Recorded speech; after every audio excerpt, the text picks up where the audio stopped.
So, welcome everyone to this session of Zgodovina and Špici.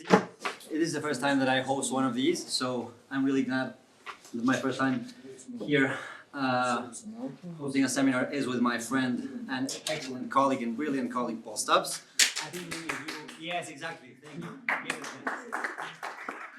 Thank you. So, I think most of you know Paul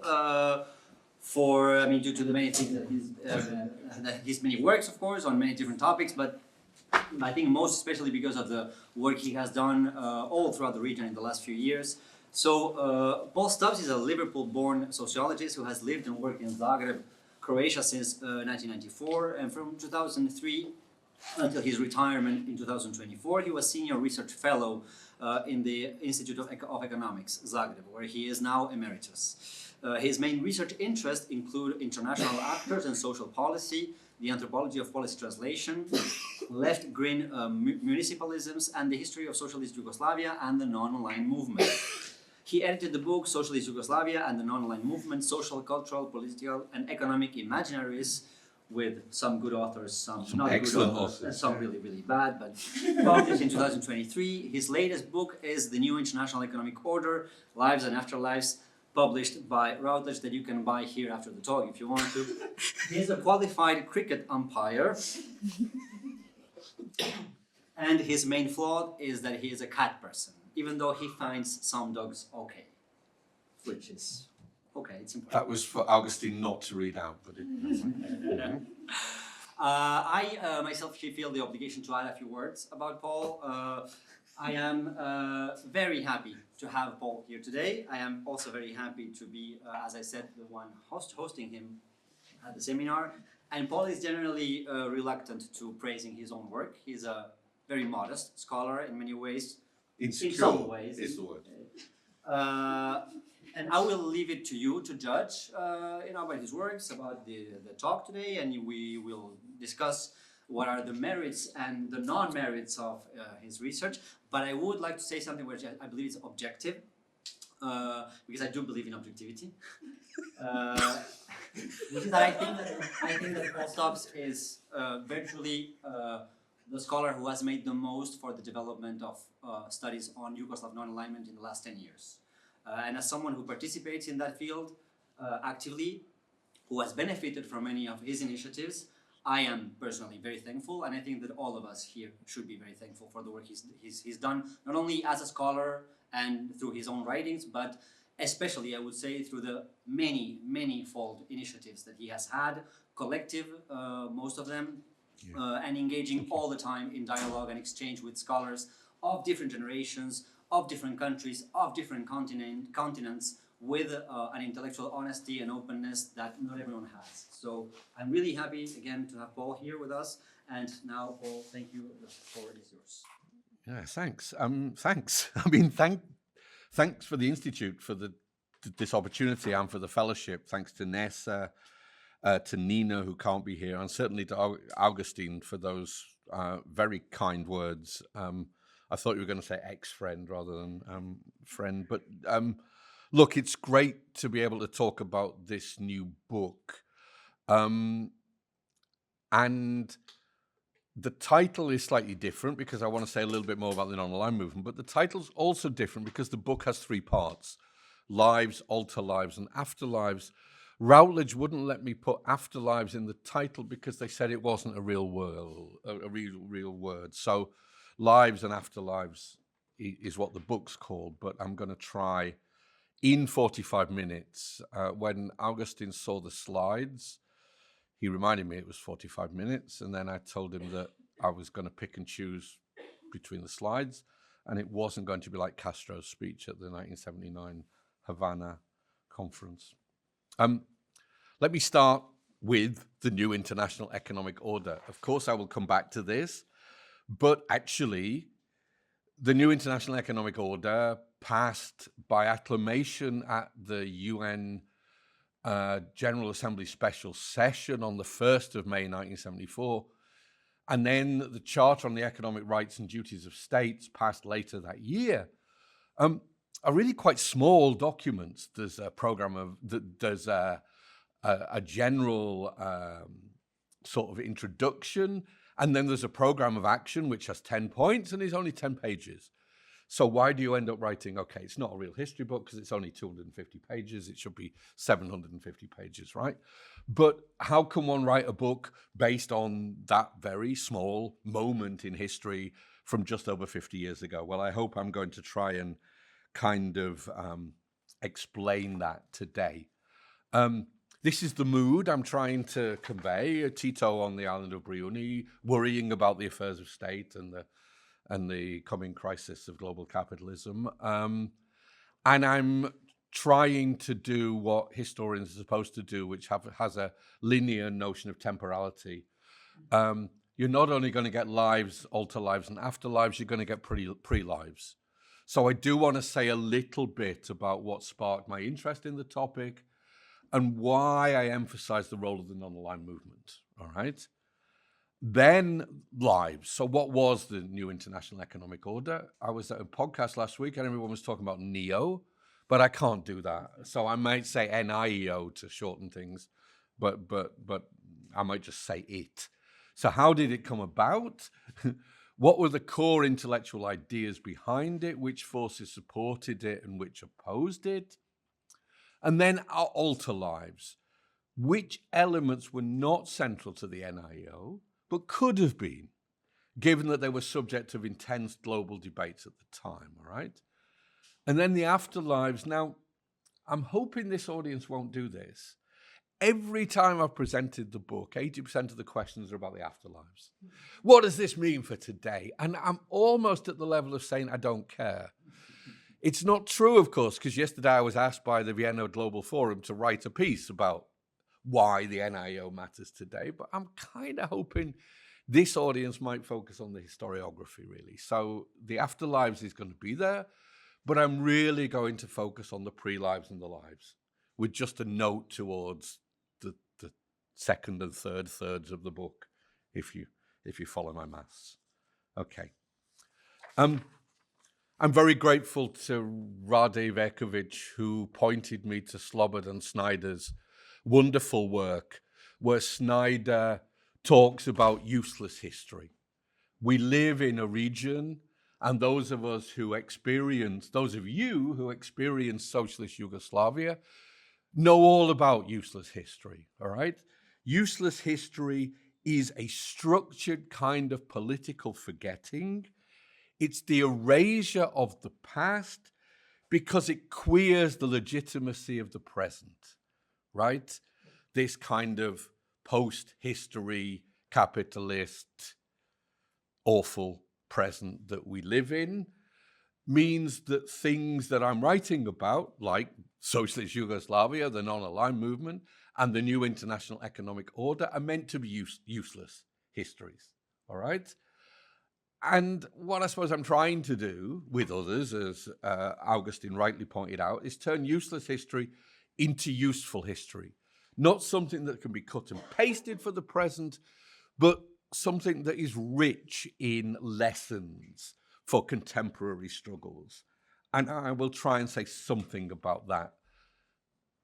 But I'll actually say more about why it's relevant for contemporary kind of debate, analytical and political debates about those struggles more, okay? Yeah. Those of you expecting to hear a lot about socialist Yugoslavia should go now. It was deliberately, okay, I'd edited a book about socialist Yugoslavia and the non-aligned movement, which really was trying to rescue those topics from the political forgetting, but was also trying not, and I won't name names, there was also beginning to be a wave of rather uncritical nostalgia for the non-aligned movement and for socialist Yugoslavia, very unanalytical historiography, if you like. But after the book had been finished and sent to the publisher, but before it was published, I wrote this text criticizing Yugocentrism, a text which has been very misunderstood and which I'm revisiting for a conference later this year. My definition of Yugocentrism was writing about the non-aligned movement using mainly Yugoslav sources. all right? Now, there's a lot more there than that, but it wasn't what I was trying to say in that article. But here was me worrying about Yugocentrism and arguing for a double movement to bring global Yugoslavia back into global historiography, but also decenter it, not to make it the center of the world in a sense, right? So what I've ended up doing, of course, is writing editing a very Yugocentric book, and then writing a very non-Yugocentric book. The next book is meant to kind of be a bit more balanced. It's meant to look at global Yugoslavia in relation to the global South, all right, but also in relation to the other socialist spaces, all right? But I was deeply committed to understanding the non-aligned movement as non-linear, as a network of networks, challenging the binaries of top-down versus bottom-up, challenging the binaries of internal versus external policies and politics, and even challenging, although I'll use it later, this binary between instrumentalist approaches and idealistic approaches. And right the way through the edited book, the NIEO is present but never central, you know? It became, for me, a key reference point, all right? A symbolic placeholder, an imaginary, which was being discussed in the literature as failed or as unfailed, as a forgettable past or as a usable past. Now, people have done this G thing, what's it called? Where you look at how often these words occur in the English language literature. Engram, thank you. And just before the 50th anniversary of the NIEO, there is an upsurge in this. So not unlike the book on non-alignment, I was part of an upsurge, but didn't cause it in a way, right? But for me, the NIO became a really useful thing to start looking through documents and archives and revisiting a literature, right? The last thing I want to say in terms of pre-lives, what sparked my interest is I am one of those people, I don't know how many others there are in the room, who can't write for something without knowing what or who they're writing against. And I was really trying to write against or express my frustrations with four types of scholarship. The first one, and I'm very grateful to Augustine for asking me whether I might want to tone down some of this in the first chapter, which is the theoretical chapter. I'm rather worried about unorthodox historiography, which is not the whole of historiography by any means, but is often a historiography in and from this region, which is both allergic to theory and rather fetishistic on the archives, right? Yeah, I will leave it there. Go to the next I one. will leave it there because I've already said this book has a chapter theory, a chapter on theory, and is only 250 pages long. Archive fetishism, of course, you go to the archives. The archives are the Oracle of Delphi, and you write a book which contains everything that's in the archives and has to be at least 500 pages long. So I had a bit of a problem with orthodox historiography, but I also had a real problem with area studies. I mean, I think many of us have had a problem with area studies for some time, not least because of its Cold War origins, right? But I was writing this at a time when people were genuinely trying to construct Yugoslav studies, genuinely trying to construct, like, as a cultural academic thing, Yugo-futurism based on a bastardized reading of Afrofuturism. So I really wanted to get away from area studies because it misses so much of the transnational, all right? You can see that each one of these people should walk out and not come back, really, because my next writing against was the worst kinds of post-colonial, decolonial theory. Of course, I have been influenced by the post-colonial and the decolonial turn. It's just that when you put the word theory after those words, you end up with a discursive kind of mess, which is rather brilliant on theory, but rather short on empirics, and certainly short on the idea that there are variegated colonialisms, all right? A point that I will come back to later. And finally, something that I was very involved in over 20, 30 years, this literature on global social policy, like, you know, I'm studying the World Bank, the IMF, the messes they make of certain social policies in different countries. But global social policy didn't do history very well. It didn't have a historical awareness. Or the historical awareness starts in kind of 91 in this region, yeah? And it failed to center the struggles of the global south. It's very much a top-down history. So those were the 4 frustrations. And here's the slide that I added back in just for Augustine, really. Look, I used to have to introduce myself as a sociologist with anthropological tendencies who's turned to history. It's now just so much easier to say I'm a Gramscian, you know, because I really am trying to think primarily with Gramsci, but also with Fanon, with Stuart Hall, with John Clarke, Sarah Salem, Gillian Hart, and Adam Getachew. That would be my assemblage of kind of key thinkers, because I'm trying to write a kind of decolonial historiography that is multi-sited and multinodal. It's transcolonial. It's about spatio-temporal confluences of colonialism. And it's absolutely the term from Gramsci, interregnum. You know, the old world is dying, the new cannot be born, blah, blah, blah. So a study of ruptures and emancipatory practices, right?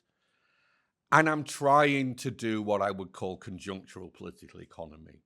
So the conjuncture is a crucial idea. It's about trying to understand the balance of forces, the forms of power and material relations of domination and subordination, which are open in Stuart Hall's terms to the play of contingency. In John Clarke's terms, there's always more than one thing going on. And I turn to a critical geographer, Gillian Hart, for the notion of global conjunctures, right? So this is the 70s. There are major turning points, but it's not a slice of time or a period. You know, when do the 70s begin and end? It's about the condensation of multiscalar contradictions.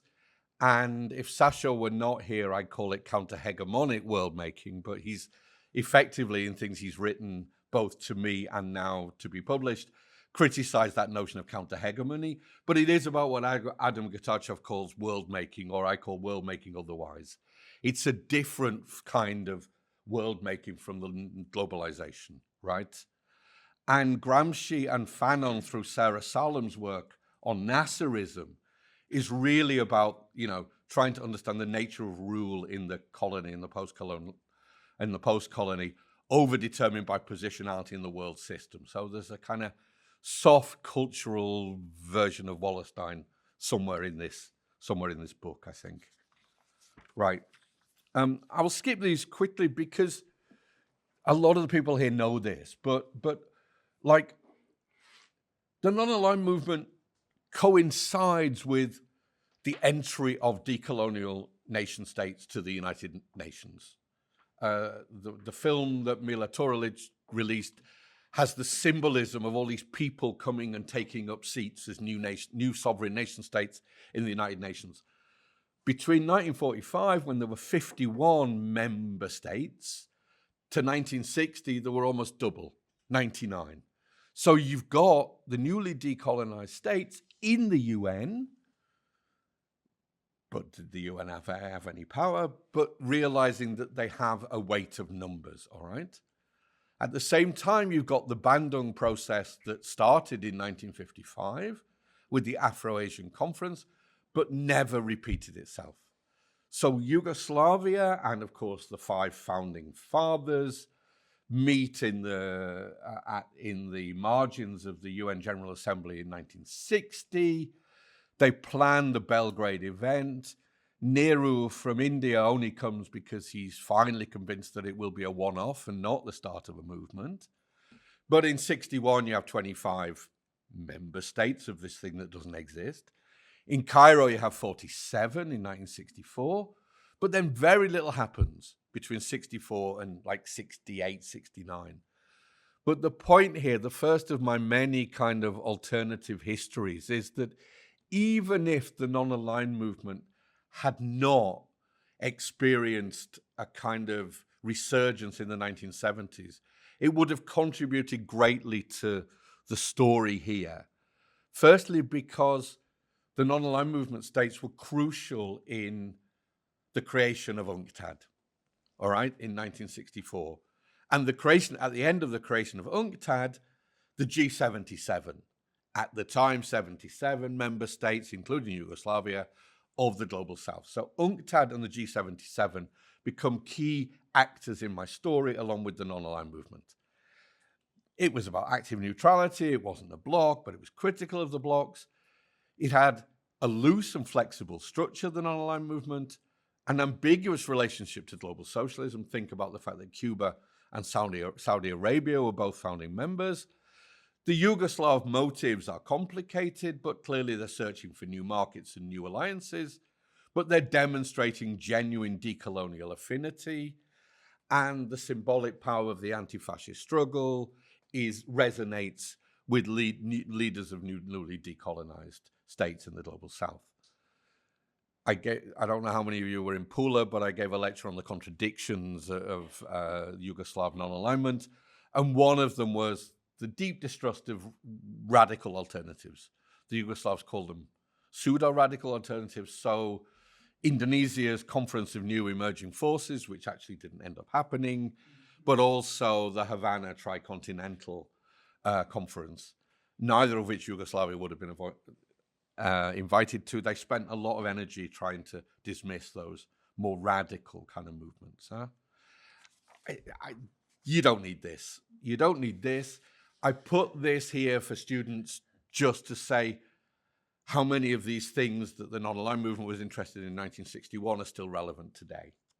And the answer is all of them, plus some others, of course. But the last one's the important point, because even in the abstract for this, I fell into a trap that I warn people of not falling into. We shouldn't see, in the 1960s, the non-aligned movement was really about nuclear annihilation and global security. But in the 1970s, because there were better relations between the US and the USSR, they turned to economic questions. It's not strictly true. Economic questions were an important, perhaps not central, but an important part right from the start.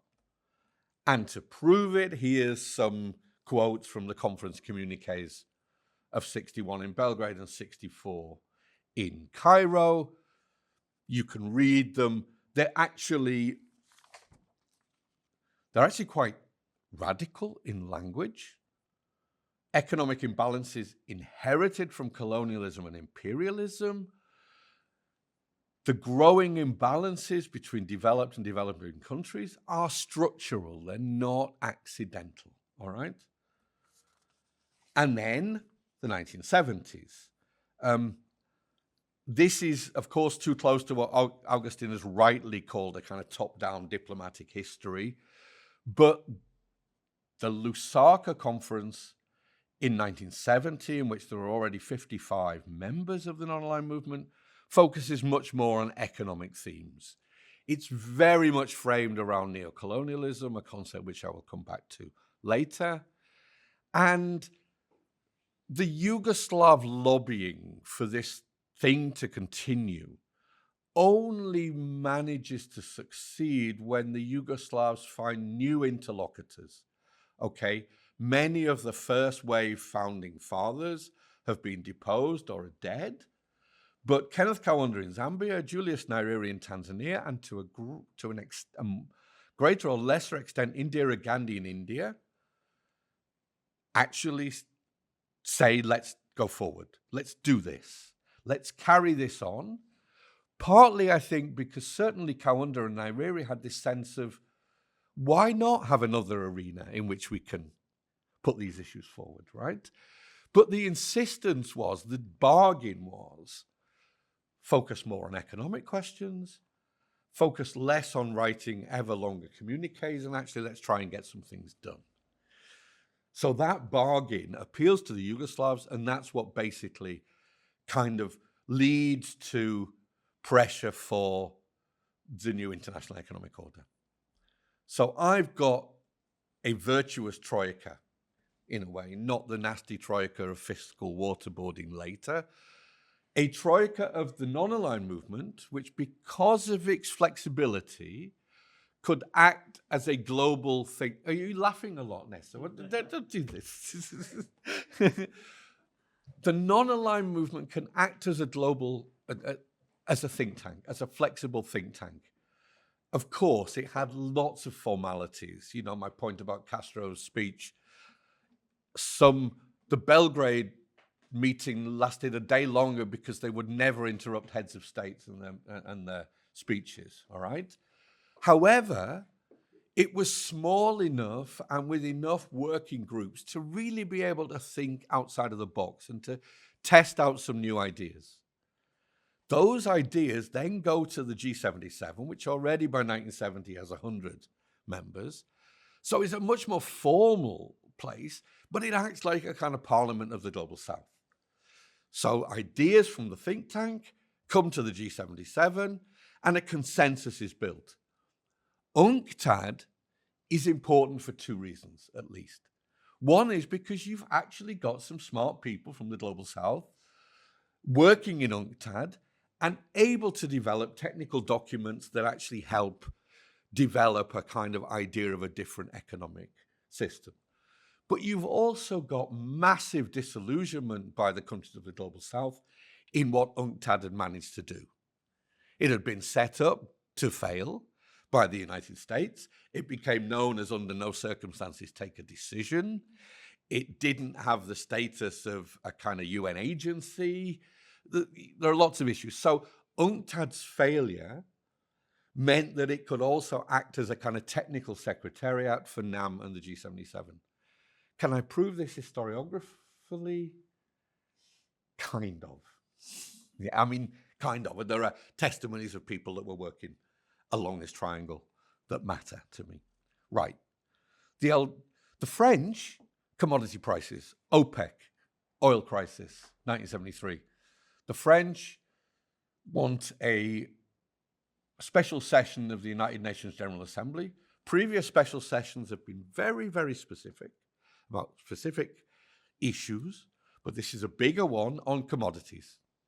The Algerians persuade the French and persuade the UN Secretariat that it shouldn't just be about commodities, it should be much broader and envisage a new international economic order. And the reason they can do this is partly because of the Algiers Summit of 1973. The NIO itself, I think, is about sovereignty and self-reliance. It's absolutely about trade and import-export and global relations of trade.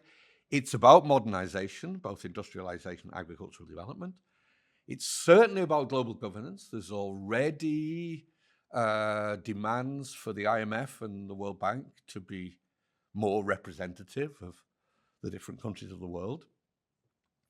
And it's about development. But it's not about, let's have some more development aid. It's about a different paradigm of development, right? So here's the technical thing is the Algiers Summit of 73 gives the wording for the new international economic order. The resolutions on economics, which are quite long, actually form the basic text for the NIEO. But you've also got something much more important. And actually in this podcast that Vijay Prashad and I were in last week, he made the point, and I think he was right, that you can see the NIO in very technical ways, or you can see it as the Global South testing the waters.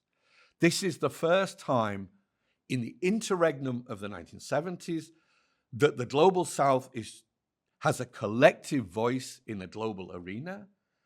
And because of the fear in the North and the West about the oil crisis, they actually have a window of opportunity to be listened to.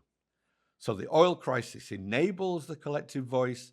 The second oil crisis makes that unity difficult to maintain. There's a lot of words here, and I won't go through them, but there is the case that the 1970 and the 1973 communiques from non-aligned movement form the text for the new international economic order. Perhaps slightly less radical, although Boumediene from Algeria, his speech opening the debate really does go back to the kind of Algiers thing. So that's a big thing. That was meant to be 5-minute kind of preliminaries. I'm not doing very well, right? No. We can go to 4 o'clock, yeah? I started at 15:15. Is that right? You can go to 50:55. Okay. Okay. Here's the analytical bit. Why does this matter? Look, I've already said it. The NIEO and Kurds are crucial for the interregnum. They're the product of the voice and votes of decolonial states within bolstered by OPEC. OPEC was a very strategic actor at this moment, and it's based on clear roles for the G77, NAM, and UNCTAD. It's not revolutionary, but there are reformist things that are close to revolutionary, and there are reformist things like the Labour Party in the UK currently, which is just reformist, right? Or not even that, all right? So it was radically reformist, I think, but it's not easy to classify it because it was going through a lot of different iterations and interpretations, and some of it is contradictory. But there are demands here about sovereignty over natural resources, democratizing trade, finance, development, and global governance.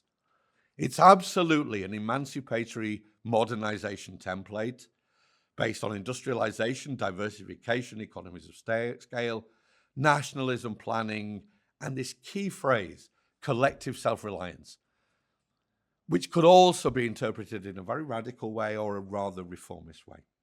Hopefully come back to it. Second key analytical set of points. The intellectual history of the NIO can be traced, and I do that in chapter 3 of the book, to ideas on terms of trade by Prebisch and Singer, Kwame Nkrumah's work on neocolonialism, and Mohammed Bedjoui's work on the colonial nature of international law.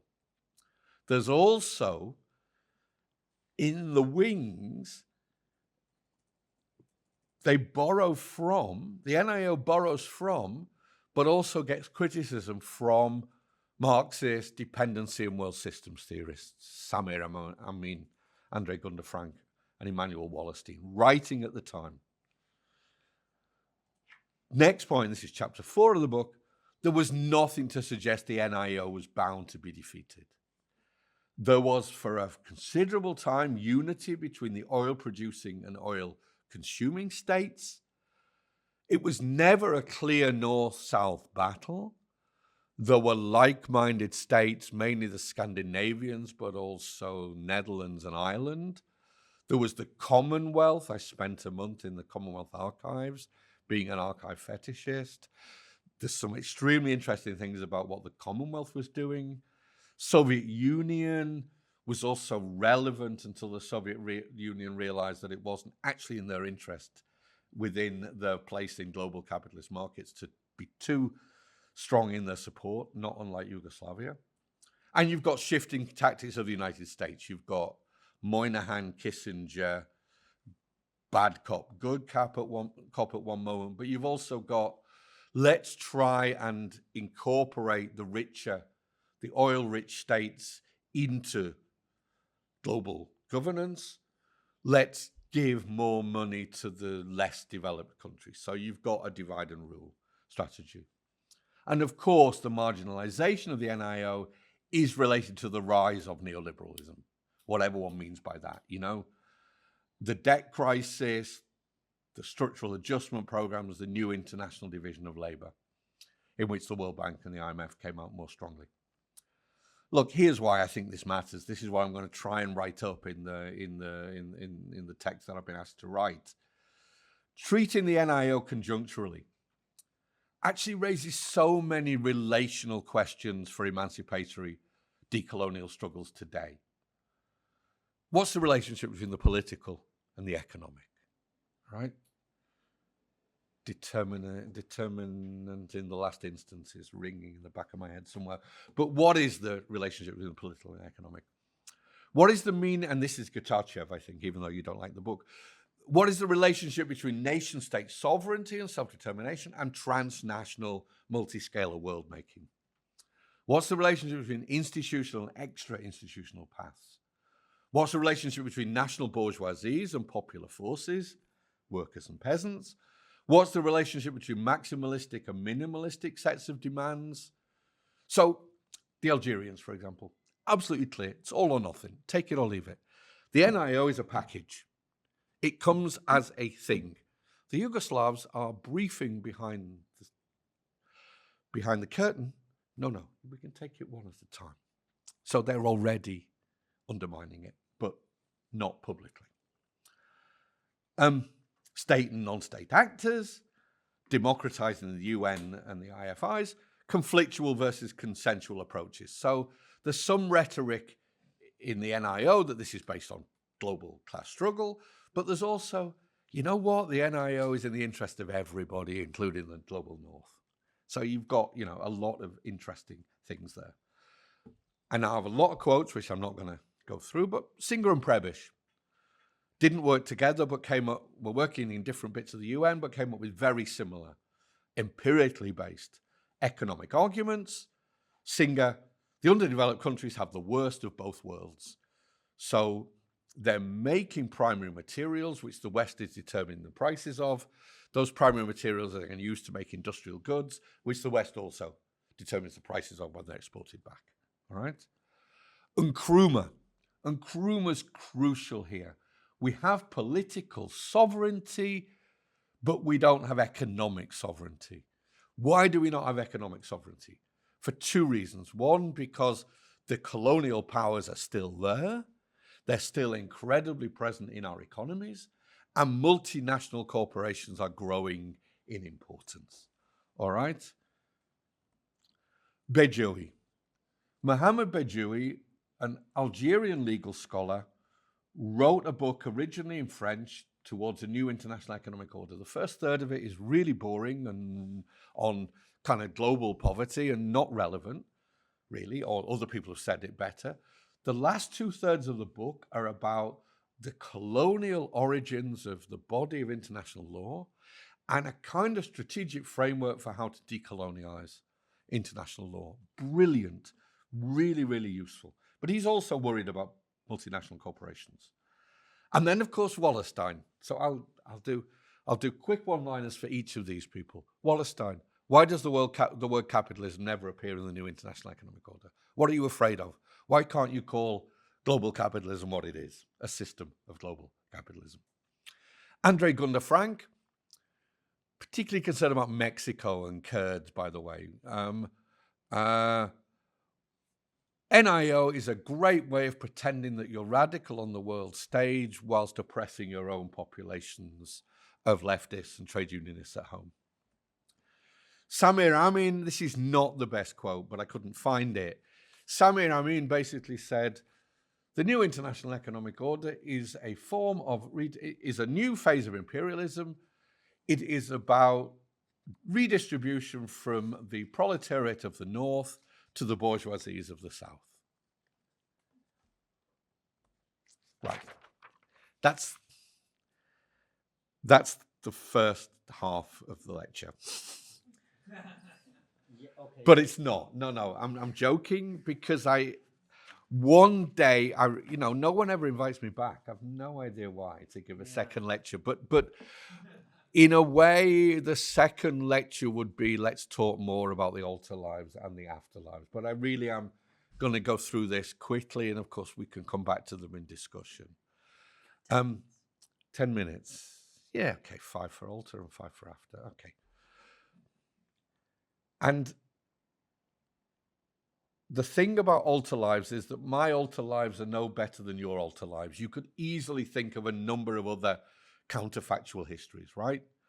Themes that were ignored or marginal to the NIEO, but were salient in global debate in the 70s. Gender. Mexico City International Women's Conference, Chiara Bonfiglioli, Kristen Godsey, lots of people written excellent stuff on this. This confrontation between Western non-state feminists and the construction of Southern feminists as statist. Is it individual freedoms and equality, or is it economic and social rights? Who speaks for whom? But there was very much a kind of discussion about, and really with some Indian feminists working on some of this, how to think about a gendered dimension to the NIEO. There's also social rights and migration, which points out that the UN division between human rights on one side, social rights on the other, but also between different kinds of migration, which are really still in place today, were actually quite accidental. The NIO does look at brain drain, but it doesn't really focus on social rights, partly because the non-aligned movement had this idea that you don't interfere in the internal social dimensions of different countries. And there's a chapter in the book on the environment, because the Stockholm Conference on the Human Environment nearly didn't happen because a group of global South states were going to boycott it. But before Stockholm, there was an event in Phoenix in Switzerland, where a group of developmental economists from the global South tried to link environmental concerns with economic and social development. The non-aligned movement is deeply skeptical of a kind of Swedish-led environmentalism. You've messed us up. You've messed up the global South with everything else, and now you're throwing the environment, and you're going to stop us developing, basically. But then you get into stuff around reparations and so on. Afterlives. Sasho's here. It's not really an afterlife, but it's something that is really important. At the end of the kind of process of the new international economic order within UNESCO, you've got an attempt to develop a new world information and communication order. Within the non-aligned movement, you've got a rather small scale but quite interesting non-aligned news agency pool, because the nations of the global South are trying to challenge North-South inequalities in ownership, structure, and content of mass media and global communications infrastructure. So if the 5 largest multinationals in the world are controlling the global economy, the 5 largest national news press agencies are controlling global communications, right? Later, of course, you've got BRICS and BRICS Plus. Now, that's a very complicated story, and it is, Radhika Desai has said, whatever else one thinks about BRICS, it is the most coordinated challenge to US hegemony since the non-aligned movement and the new international economic order. It is a product of and an actor on very changing economic power in the world, really, the rise of China and the fall of the United States, to put it mildly. And of course, BRICS has a focus on finance, on de-dollarization, on trade, on development, on global governance. But I try to survey different kind of left Marxist approaches to BRICS, in which everyone's trying to find a word. Is this contender capitalism? Is this sub-imperial capitalist? Is this a new transnational capitalist class? Is this extractivist neo-colonialism? Is it a group of countries who are talking left and working right? Is it a recalibration, not a transformation of global capitalism? I think BRICS Plus will be extraordinarily interesting in the future. A lot will depend on China's role within it, all right? Like, you start reading documents, and there's a working group of BRICS about blockchain technology and cryptocurrency. Wouldn't it be great if someone could do an ethnography of that? It's kind of something really important happening, but I'm not sure we see most of it, right? And there have been lots of attempts to articulate a new international economic order. The Brandt report, of course, which I give very short shrift to because it was really a Global North initiative.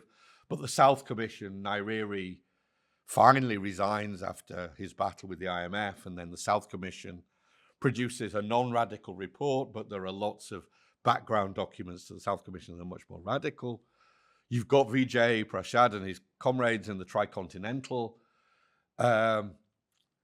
who produce something with the Latin Americans, but it kind of goes on a shelf.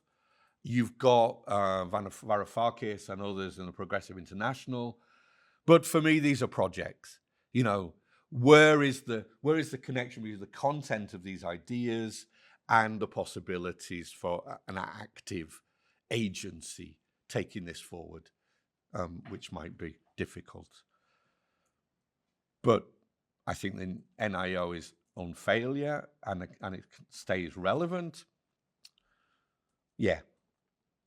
Hobsbawm is the only good historian, really. I mean, Hobsbawm wrote about the danger of a telescopic as opposed to a microscopic history, and I think this can be a telescopic history, really, which is a problem. It's too focused on institutions and global conferences and summits. So that does two things, really. It's still from above and takes seriously what the documents say, but it also means that in any audience, people can throw in global conferences and summits that I'd forgotten. Like there was I think we were in the same panel in Pula where somebody said the aim of this event is to produce a paper based on a conference that everybody else has forgotten about. And I think there's a bit of that, you know, so why don't I talk about the decade of development? Why don't I talk about the right to development? Why don't I talk about this conference? And so, you know, the history is one damn thing after another, quote. If you read this book, The Dangerous History is just one damned international organization and one international conference after another, right? There's also a tendency to smooth out spatio-temporal contingency. It doesn't, thank God, do what a lot of historians do. It says the new international economic order, 1968 to the 3rd of January, 1992. You know, it doesn't have a beginning and an end date, but I think it doesn't question enough where we should begin and where we should end, because complex conjunctures, multiple interregna, different kinds of hubs and networks really are where the scholarship should be going. Not enough human stories, not enough oral history. Partly people that were involved are no longer around, but I've had dialogues with some people. Not enough history from below and not enough backstage accounts. And the new book is going to hopefully rectify this a bit. There's not enough until the final chapter on global raciality.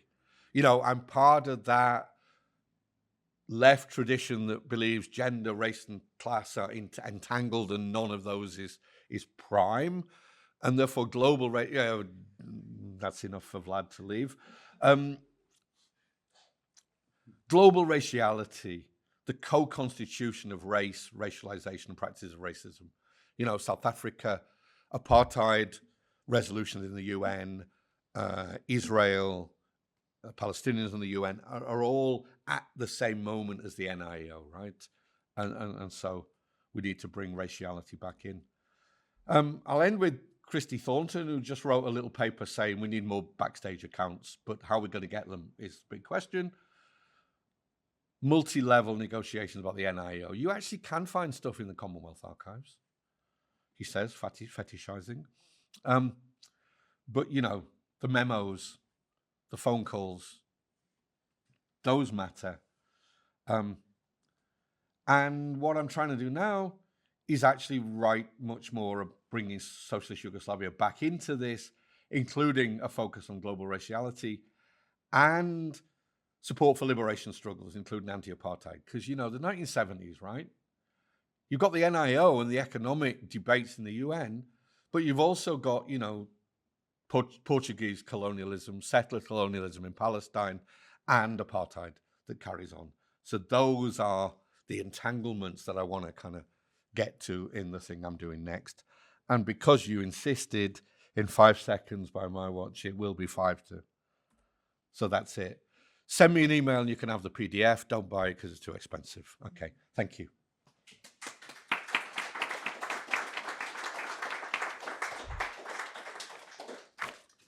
Great. So thank you so much, Paul. Historians in the room, put down your guns. Let's try not to focus so much on disciplinary dissensus between sociologists and historians and the approach to archives, even though, of course, you're wrong. Yeah. Of course, sure. You are wrong, but I tried to explain you this 1,000 times and it doesn't work. I mean, I think that there are a number of very interesting epistemological discussions that we could have. I wanted to make a few comments. I also think that Paul's book, and I really encourage you to read it. I think that Paul is very much aware also of all disciplinary limitations. I mean, any discipline where you come from also imposes limitations, and I think that when you read the book, some of these comments about how historians look at the past and how historians look at history, I think it's clear that you have things to teach and you've learned at the same time in this process of learning a lot of stuff, not only from the material point of view of actually having an experience working with the archive, but also thinking about a number of things that, including temporalities. I think especially temporalities. Especially temporalities. So I do encourage you to read other historians who do think about temporalities, many of them.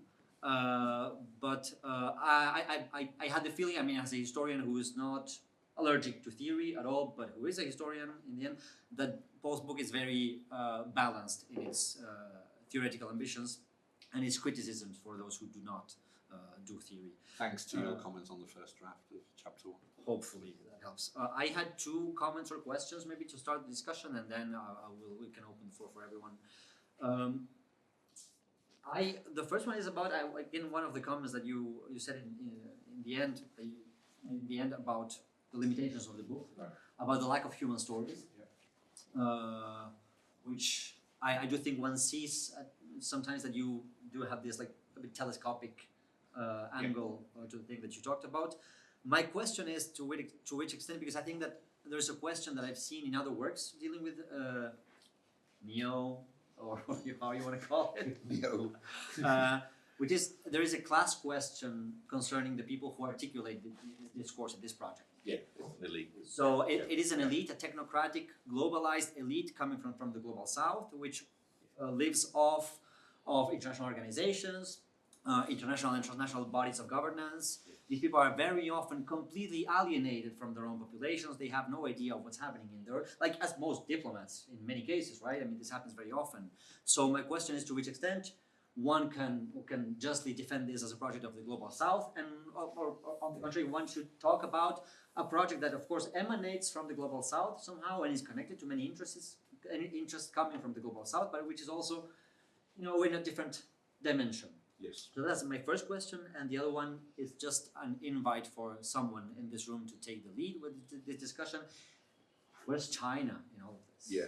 Yeah. China. I think there's 2 pages. China is producing a completely new form. No, not now. Exactly at the point where your book starts, China has already started one way or another with a project of world making, which is actually one that was quite successful. Yes. In many ways. Yes. Including in Tanzania. Barely 1 year after all of this, Mao dies. Yeah. We have a huge transformation that basically leads to the world as we knew it for many decades afterwards. And to a certain extent, until today, some people in this room know much more about China than I do, so I invite those people to take, to stand up and talk and say something maybe about this. Everyone knows that it's here. Okay, good. But I want to know what you think about this, because China, and this maybe doesn't concern Anastas so much as you, China is also a very important actor in the constitution of the global south and the constitution of the third world for a very, very long time, with an alternative approach to third world world making. Yes. And at a certain point they decide also to, let's say, step away from that goal and take a new road, which is also very relevant for alternative paths towards globalization. So I want to know what are your thoughts about that, and China and the NIEO, or which limitations put onto the NIEO, how it helped or did not help that project. Yes. So that's what I had to say. Should I respond or should we collect? I think you can. I think that's already a law. Yeah, and then we can open the floor. Yeah. No, look, I think those are clear identifications of some of the issues and the flaws. And I do think temporalities, you know, I've written a lot, but probably more anthropologically actually about temporalities, but it is like, so I gave a lecture in Bloemfontein at the University of the Free State, and I have this brilliant Centre for Decolonial African Studies.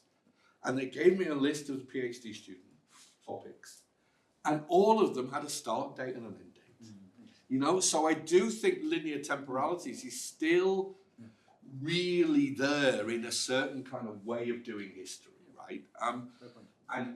And as you were talking, I do think like one of the early, like Stuart Hall's work, you know, he was older than me, but I grew up with that Birmingham Centre for Contemporary Cultural Studies reworking of Marxism, and there was a very short paper which basically tried to combine structure, culture, and biography. Right? Now, Vlad and I have had conversations where I say, I'm not sure biographies are, you know, that good a way, an entry point. But actually somehow thinking of how structures, cultures, and biographies. So cultures would not be culture in that weird cultural sense of art. It would be culture in terms of collectives and epistemic communities and that sort of stuff, right? So trying to combine those would be important. Right, look, class and elites, yes. There is a PhD thesis which is actually very, very good, which I relied on a lot, which just focused on the G77 in relation to the NIEO. And I know this because I've spoken to the guy who wrote it. His PhD committee insisted that every time he uses the word elite about discourses. And I kind of think I say it, but then refuse to use the word elite 95 million times. And therefore, I think that the critique that it was about elites and not about indigenous struggles, not about popular struggles. You know, Mexico is the obvious example here, it seems to me. I do. But I do think, I'm not going to go as far as Vijay Prashad would, who's become strangely an absent presence here. I do think that there is a way of thinking about the critique that the Global South is an elite project in UN arenas is actually a bit of a Western framing of stuff. Now, that's complicated temporally, but I think, you know, these were leaders of liberation struggle, often.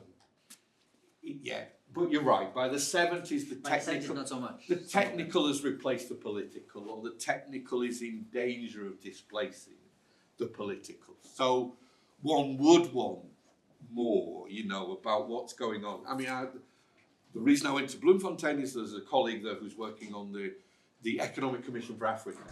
That was elite. That was technical.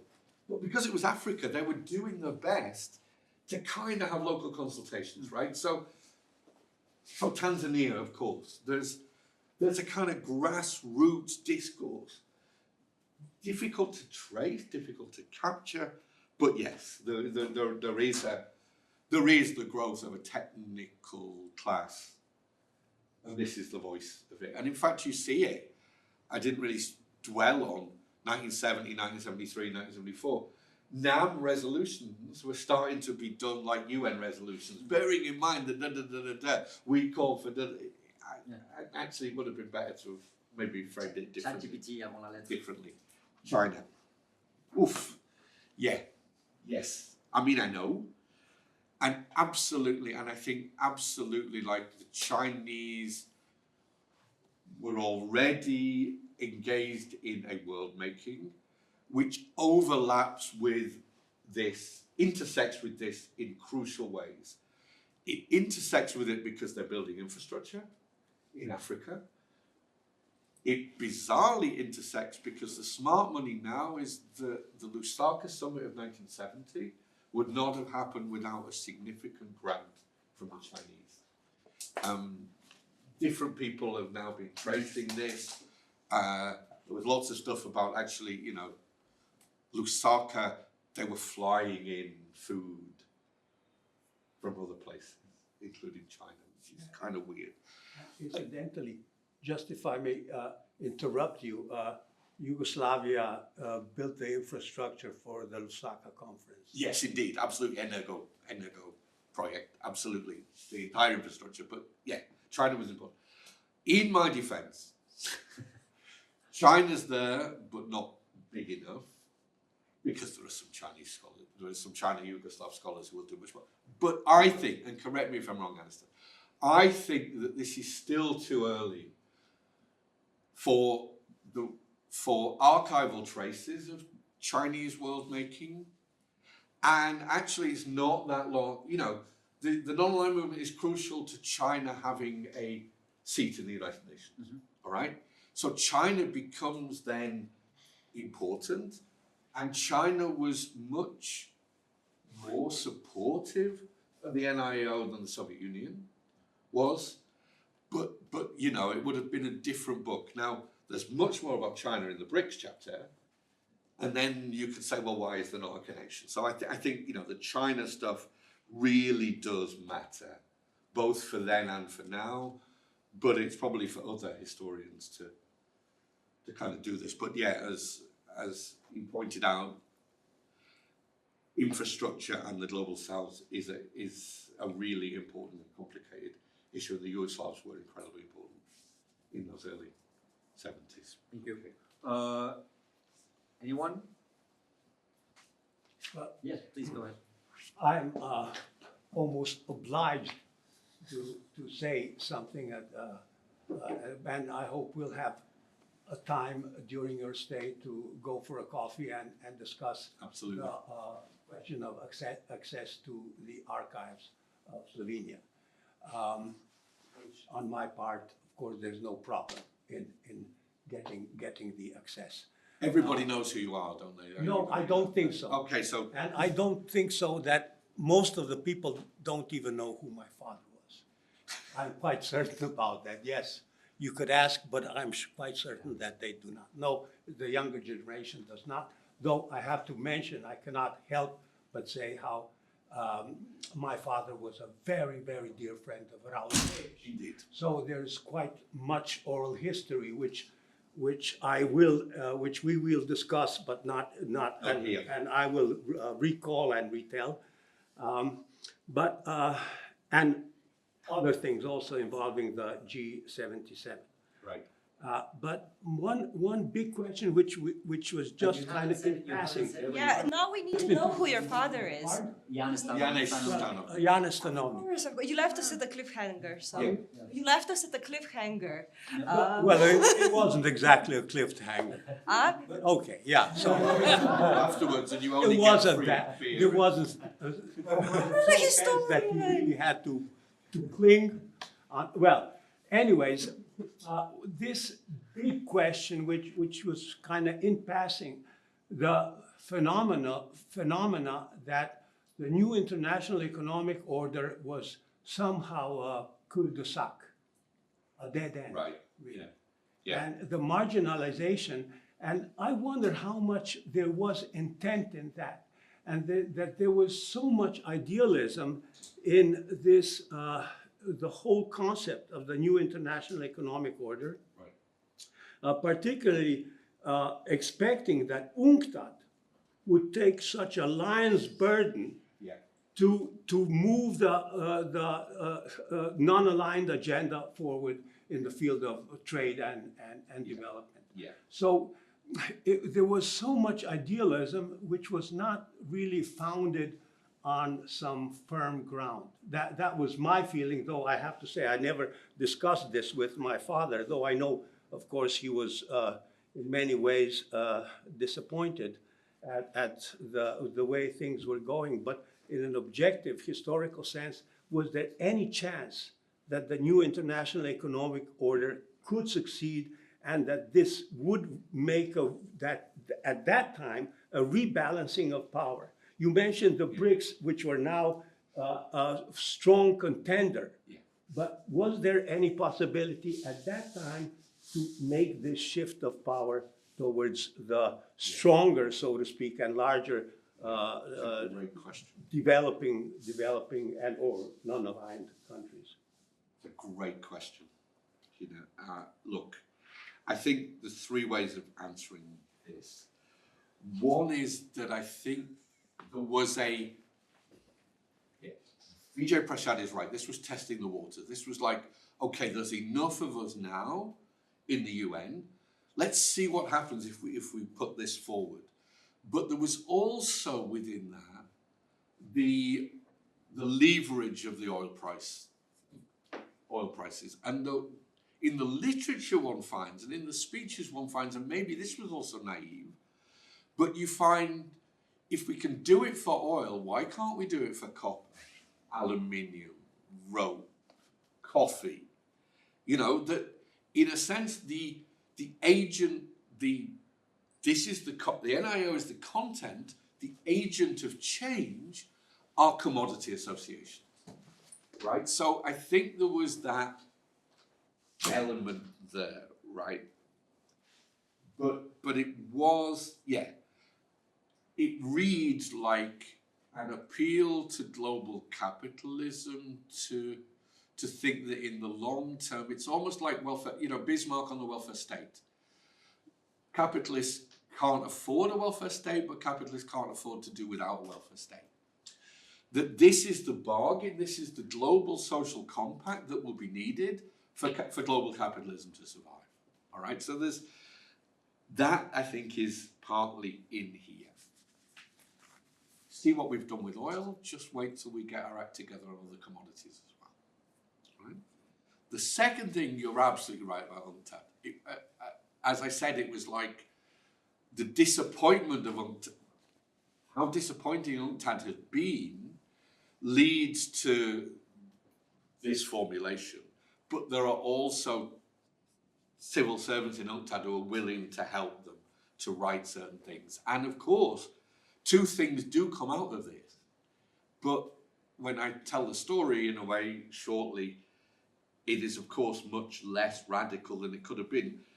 It takes about 15 years, but commodity price regulation, UNCTAD formulates commodity price regulation, and there's enough countries buy into it to mean that, if commodity prices really, really fall, then producers are bailed out, right? So it's not a radical notion.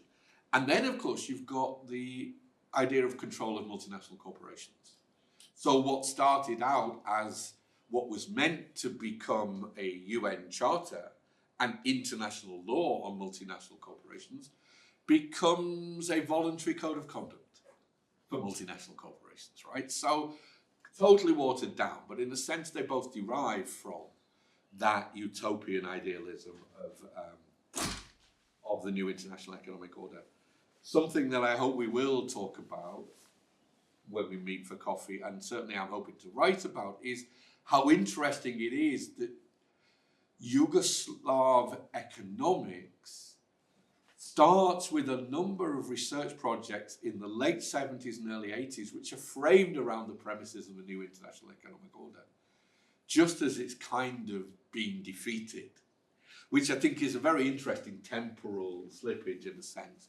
But it did mean that there were real discussions about what kind of international trade. There's a lovely new book, which you might not have seen, about a history of Yugoslav economic thought, which shows that a lot of it was just obsessed with single country, right? Very radical at times, but it was not about international trade. International trade was left to the neoclasses. So I think there are a number of different ways of answering your question. It was not meant to be a cul-de-sac. It was meant to be a very small door into a lot more things, I think. Thanks. Yeah. Thank you. Yeah. Vladimir Unkovsky-Korica. I guess I'm a historian, sorry. And yeah, I mean, in some ways also I'm a child of the non-aligned movement. I grew up in Zimbabwe and so on. So, my dad moved there for another 1986 non-aligned conference for building the Sheraton Conference Hotel, etc. So I feel a certain affinity to the movement for obvious reasons. However, right, I just want to ask, I guess, two critical questions, and I'm wondering how you would respond to them. I have no idea right now, off the top of my head, what the collective West's economic share in GDP, world trade, and so on would have been, right? Yeah. Then, but you know, in the 1990s, it was what, 2/3 of the global economy, in the G7. So when we're talking about economically pressuring the collective West, right? What are the terms of what, you know? You talked about the balance of forces. What was the economic balance of forces?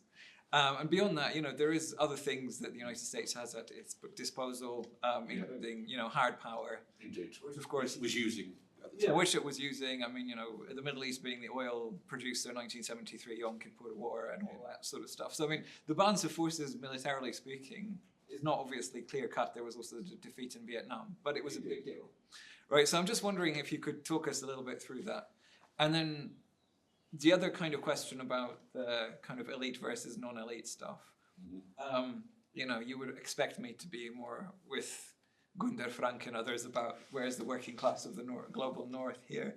But Yes. what was there and how far was there any discussion of the global north's working class, etc., as an agent of history?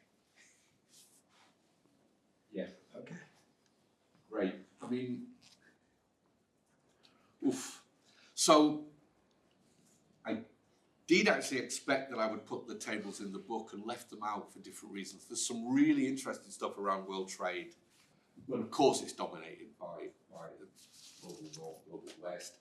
But there are some interesting kind of, when you break it down, there are some interesting kind of subcategories, of course. So oil becomes really important in that sense, and prices and stuff. But no, the material forces, this was a momentary sense that, just as I said, if we can do this for oil, why can't we do it for other primary commodities?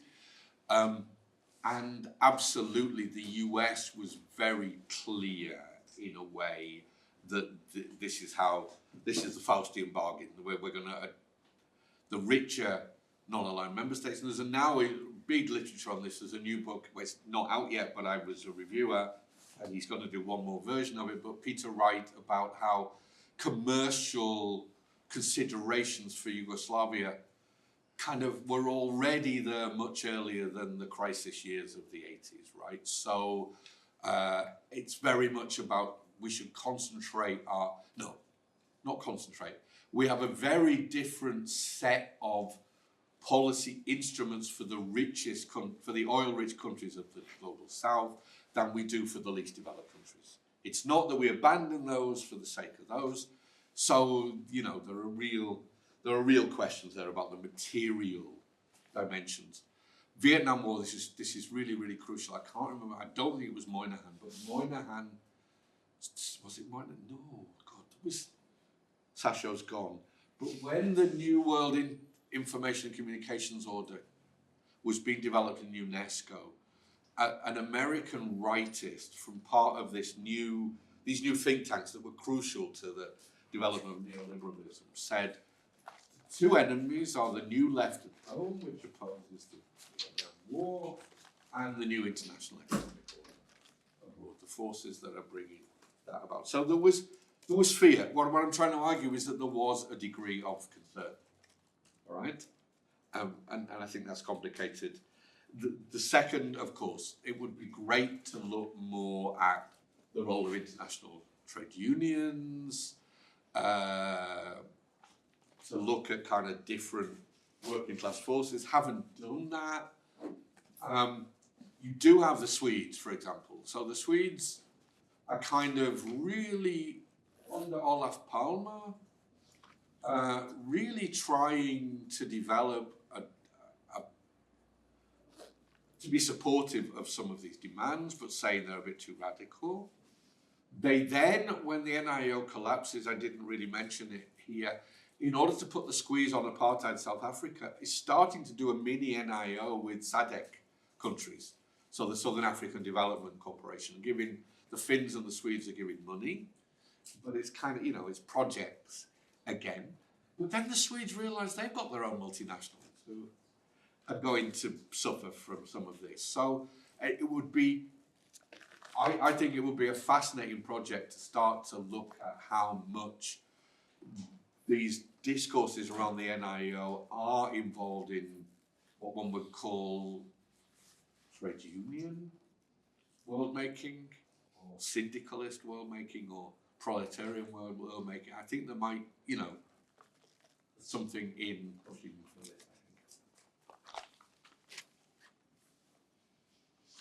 Questions online, maybe? Okay. There are thousands of people online.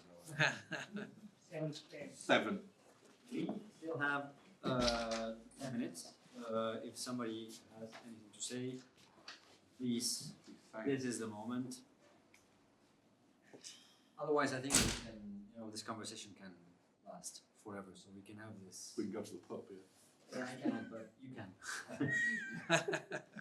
So thank you so much for being here, Paul, and thanks to all of you for coming. And just so you know, in exactly 2 weeks at 3 o'clock, also we will have another session by Melvin Bernard from Paris called "The Meaning of Worker Self-Management: Housing Distribution in Late Socialist Yugoslavia, Mid-1970s, 1980s." So flexible temporalities. So we'll see you then. Bye.